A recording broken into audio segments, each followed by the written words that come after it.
Isang naagnas na bangkay ang natagpo ang palutang-lutang sa ilog sa Malabon. Sinadya umano itong palubugin gamit ang drum na may lamang graba. Nasa frontline ng balitang yan si Ian Suyo.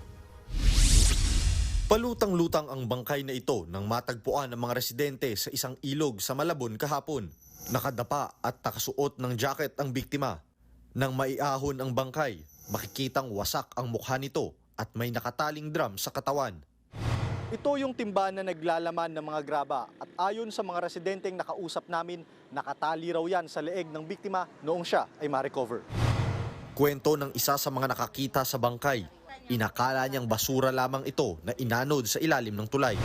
Dagdag niya, mukhang sinadyang pinatay at nilubog sa ilog ang biktima. Nakalutang lang po kasi yung pinaka-puwet niya, opo, likod lang. Nakalubog po yung yung pinakamuka.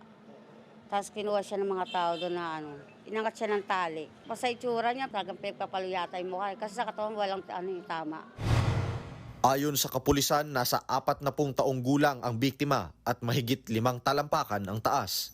Tila nasa stage of decomposition na ito o naaagdas na raw ang bangkay ng lalaki. Sa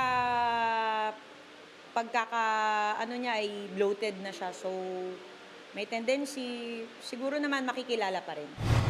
Nakikipag-ugnayan na ang Malabon Police sa ibang mga stasyon para matukoy ang pagkakakilanlan ng biktima. Nagbabalita mula sa Frontline, Ian Suyu, News 5. Mga kapatid, Andre Felix po. Iba na ang may alam at may pakialam sa panahon ngayon. Para sa tuloy-tuloy na balitaan sa Frontline kahit weekend, mag-follow at subscribe sa social media pages ng News 5.